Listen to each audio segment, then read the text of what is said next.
Welcome back to the Student Hub Live Faculty for Wellbeing, Education and Language Studies Freshers event.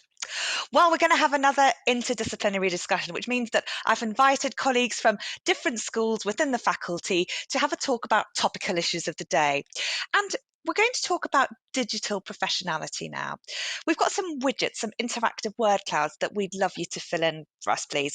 So in 1 or 2 words, or 3, you must put 3 things into these word clouds, by the way, because otherwise the results won't submit. Say some words about what e-professionality or e-accountability mean to you. So what do you think? What springs to mind when you think about digital professionality or being a digital professional? What sorts of things are springing to mind for you about that? We'd like to know that so that we can pick up on some things. There's no right or wrong answer. And we'd also like to know some other things a little bit later on in the session. So some of those things, like how do you feel about HCPTG, may not make sense to you right now, but we'll go through those as and when. And the yes-no ones are super easy to fill in, so much less hard than thinking about a word cloud. Well, to discuss this big issue of digital professionality, I'm joined by Gemma Ryan, who's a lecturer in nursing and co-qualification director for a Nursing Associate Practice Programme. And she has a special interest in electronic professionalism. So welcome, Gemma. You're a star panelist to have with your spot-on research interests. And we also are joined by Caroline Tagg, who's a senior lecturer in applied linguistics and English language in LAL, the School of Language and Applied Linguistics here at the Open University. Welcome, Caroline. Thank you. And we also have Natalia Kurikova, who is a professor of reading and children's development, working for both a university in Norway and also the Open University in England. Welcome, Natalia. Hello, thank you. Hello. So, Gemma, this is very much your particular area of interest. So I wonder if you might frame for us what the term e-professional means, or electronic accountability. What do we mean by this? Generally, so for example, because my background is nursing, what we've been finding is that we have all this online presence, but we treat it kind of from a personal perspective. So things like Facebook, you post quite a lot of personal things on there, but what we've come to realise is that some of those things might not be considered professional for what a nurse should be doing in the public domain.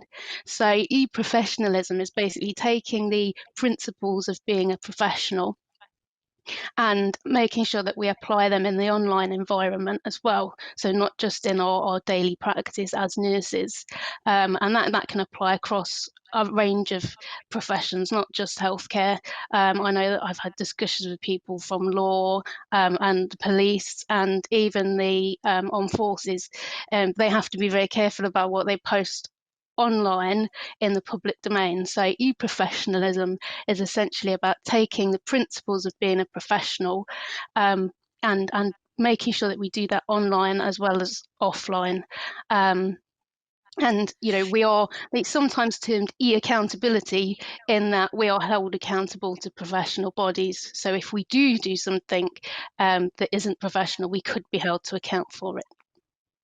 So it's not only what you're saying, but also a little bit about what you're doing, Gemma. Is that right? Yes. Yeah. Behaviours as well as content. Oh, interesting. I haven't seen it yet, but I've heard a lot on Netflix. I don't know if you've seen it on that program, The Social Dilemma. So again, about the extent to which social media is tracking and tracing various things. Okay, so it's a big thing. And one of the things that I know many people do, I guess, in sort of a health professional context, is very often when we've got, sniffs and colds, we'll go online and search for information. And some of this healthcare professional targeted Googling is a new thing, isn't it? Can you tell us a little bit about that? Yeah, it's a relatively new kind of concept. So it's healthcare professional targeted Googling. So that's people have started to. We've all got an online presence. So I know I've got a professional profile with the OU. But what we can do now is actually go and Google, if we're going to see a consultant, or if you've got a nurse's name, you could actually type that name into Google and things could actually appear that might not be something that you'd want sharing. so it could be a disadvantage. But what we also see as well is, we've got things like, your Google ratings, that you can find that information about organisations, so healthcare organisations, and what people are saying about them. So in some ways that can be a real advantage. So it's basically people, members of the public, or even other professionals, Googling either people or organisations to find out information about them. Brilliant. So this widget, this HCPTG, this is the Healthcare Professional Targeted Googling. So we'd like to know what you think about this at home. Do you think it's useful? This is the first option on one of our widgets. Do you think it's useful for patients to be able to see information about the workers in their organisation? Do you think it's worrying? Or do you think it would make you think about what information you would share more publicly, just the fact that other people have access to this? Or is it something that you would consider doing yourself? Would you actually think about this now that Gemma's told us it is a thing? So is it something that you would go about doing? So we'll have a look at that poll in just a minute. And of course, we've got some resources as well on the Student Hub Lab website, the Internet, Social Media and You, and a scenario on eprofessionalism. So if you want to check out those links, I think Kieran will pop those in the chat. You might like to take a look at those a little bit later. Okay, so we've talked a little bit about some of the ways in which we're accessing information and some of the information that we share and the potential implications that could happen as a result of that. One of the things that we do encourage students to do is use social media effectively. It's one of the ways in which we can keep very up to date about information, and also allows us to do things like blog and meet other people. So form connections, get information, and figure out different opinions, etc. So Natalia, I wonder if you can give us a little bit about your own experience about using social media platforms, and what about using those if social media is not your thing? If, for example, you're more of an introvert and don't really like going around showing pictures of this, that, and the other on social media? Yeah, that's a good question, because I self-identify as an introvert, and I struggle with social media. There are many different views on this, but many people believe that the way social media is designed is that it favors the extroverts. For people like myself, it's often difficult to engage in these fast-paced conversations. It literally makes you jittery and you feel awkward about joining in. So it takes some time to develop your own practice and really accommodate your own introverted lifestyle. I would say that you need to find your own way how you engage with it. So in my case, it was mostly through blogs and commenting rather than posting new things all the time. It varies from day to day. So there are many different ways of engaging. And I guess to some extent, the level of engagement can also vary, can't it? I like certain sites that I want information about so that I can scroll through. Twitter's a great way, again, of connecting, where you can just assimilate information. You don't necessarily need to actively participate in it. Is that something that has been a useful, I guess, stepping stone to be able to start commenting on some of the blogs for you? Absolutely. Yeah. So, you're reading, or some people say you're lurking on the sites to get familiar with the content and see what people post. And then you can join in the conversation. You don't necessarily have to always respond immediately. Take your time and reflect, just like you would in a normal conversation, in an offline conversation. So I would say, Yeah. don't put too much pressure on yourself to keep up with it all the time. Yeah, it's tricky. I think there are certain ways of being. It's a lot, I guess, easier to navigate things when we've got more cues than just text, and that's something that can be difficult. It's so much nicer to be able to see and hear and smell and feel what's going on around us.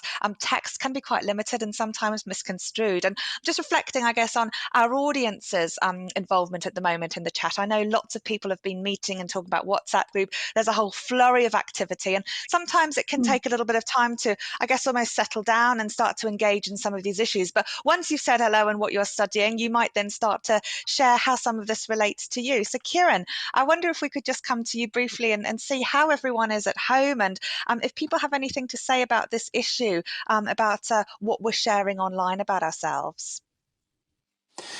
Yeah, well, everyone's doing really well for a start, and actually there are some interesting pieces here about people writing about, as I've just admitted to, when you're writing a post and you make a typo and it goes up because sometimes you're thinking faster than your fingers can type, and it's not feeling guilty about that. Do you know what I mean? And letting go of that guilt, because it's one of those things in Facebook. It's not formal writing, is it? Do you know what I mean? It's not like, for example, an assignment or an EMA. Yeah. And it's worth keeping that in mind, and people are mentioning that too, but they're using things like MySpace, Facebook, Twitter, Pinterest as well, as methods to communicate with each other. And interestingly, and just building on something that my colleague said there, we're very aware. We've done some work recently in WELS about how students use tutor group forums to communicate with tutors. And there's some free online open learning courses for students that they can engage with if they're interested or they're nervous about communicating online for the first time. No, absolutely. I think a colleague's made one about specifically communicating on forums. Is that the link you shared, Kieran? That's the link I'm going to get now for them. Yeah. Yeah, brilliant. Oh, that's absolutely wonderful. Yes, do share that. That'll be great. We're going to be talking about that at our Freshers Week on the 28th of February, which incidentally, you're all very, very welcome to come and join. We'll be showing you all of the basics of the OU systems and practices and meet lots of other people there. So please do come along. Before I come to you, Caroline, I just wanted to share to the panel some of the reflections that people have had at home, because we've asked them two things. The first is a word cloud. So we've asked them about what eprofessionalism means to them. So let's take a look at some of these results, and then I'm going to ask Caroline you first, but others may want to comment on some of the things that have come up. So let's see what you had to say at home. Got lots of words coming up here. Online is the key one here. Communication, integrity, respect, being responsible, being professional, image, accountability, responsibility. So lots of words that are being repeated. They're very big when lots and lots of people are saying them. But other people are mentioning other things, like Kieran, you mentioned correct grammar, etc. But other things are coming out that sort of have different implications, things like ethics, equality, security, confidentiality, representing the company, no bullying, public liability, promoting or damaging, how accuracy the content is. So there are lots of things. I'm not going to sort of pick up on all of them in case any of you would like to. But Caroline, I wonder if we could just sort of come to you and think about what this means from an applied linguistics perspective. Yeah, thanks. I suppose one way that we would come at this is through the idea of communicative norms. And this is something that applies in all situations in our lives, that every time we interact with someone, every time we do anything with other people, we're following and adhering to certain communicative norms, and these change context to context. So, we would act very differently at home with friends than we would if we were out in the pub or if we were at work, and so on. And so we follow these rules that almost implicitly, it's not something that we're aware of or that we discuss. And so coming online, for example, to a tutor group forum, what you're doing is having to learn new communicative norms, so academic communicative norms, if you like. And the thing to remember is that everyone in the group is learning the same norms. So you're not alone as a student at the beginning of your module. And the other thing to remember is, of course, that your tutor knows very well that you're trying to learn these norms. And I think one thing that's interesting about academic communicative norms, if you like, is that things like arguing is allowed. It's encouraged. You're supposed to debate ideas in academia. But of course, you have to do that in a responsible, polite, respectful way. A lot of the keywords that were coming up in that cloud. So it's learning, part of it is learning how to do things like argue, but in a way that's respectful.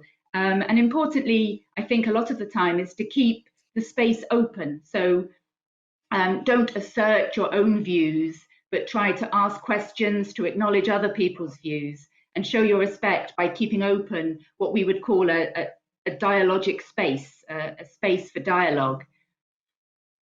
Mm. Natalia, is there anything you'd like to come in with on that from your perspective?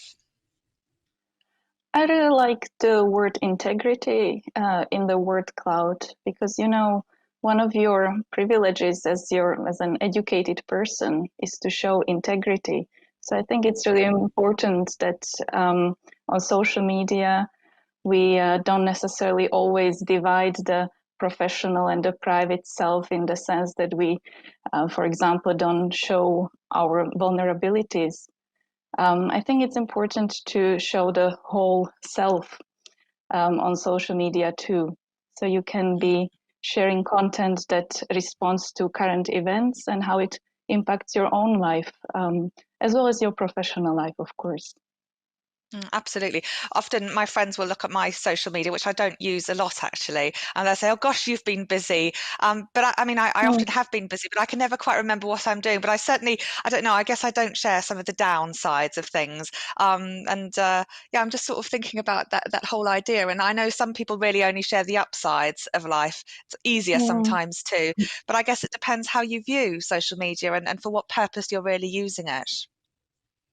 Yeah, it does create this false image of perfection, and that puts a lot of pressure on, especially on young people who might not always have the life experience of having experienced the other side of life so much.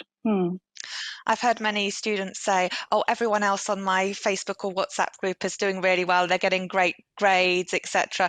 Incidentally, those aren't moderated by the OU, and they're very Marmite. Some people love them, some people don't like them. But I know for some people, that whole side of "I'm doing so well" can feel very threatening for people who maybe aren't. But very often, I'll look at my tutor group, for example, and think, actually, while you may think that everyone's doing well, actually, in my group of 20 students, I can see a lot of things, happening for people, lots of struggles and challenges that are really difficult. So sometimes we can think we're the only one who is struggling, but actually that's not always the case for other people. Gemma, I wonder if we can come back to you, because we've been asking students about healthcare professional targeted Googling, which was the topic you started using as an example earlier, and we've seen their results here. So let's take a look at what they had to say in terms of which option they felt after listening to you. So here we can see that 52% are saying that, because of what we've said here, it's going to help them to think about what they're going to share publicly. The next highest example is it's useful for people to be able to access this information in the first place. Gemma, what's your response to that? I think it's actually quite interesting that people have gone with it's actually raised their awareness about their own footprint, because it's probably not what I expected in some ways, because I think we're quite used to looking at we're quite used to just Googling something to find information. So I'd have thought most people would have gone with that, but I think that's really important that people have chosen that option, because, some research has found that what we think we're doing online isn't often what we're actually doing online. So raising that awareness is really important.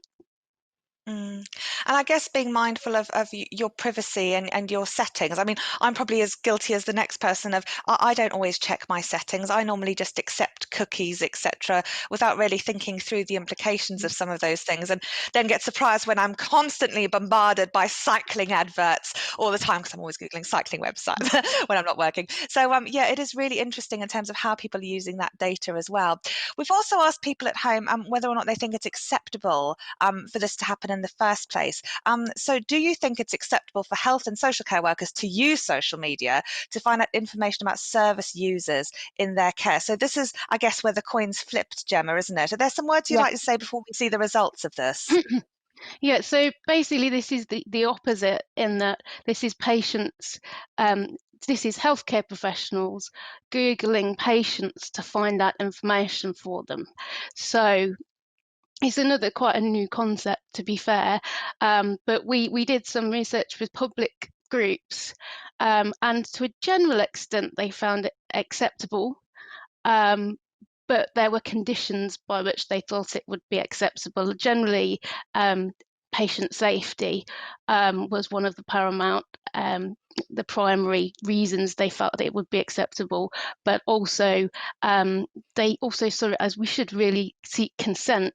The flip side to that is that we've had certain circumstances where people have used it in child protection, so it has had some benefits in certain circumstances. But I suppose it's about, would you like a healthcare professional Googling you to find out information about you? And in what It's tricky. circumstances would it be acceptable?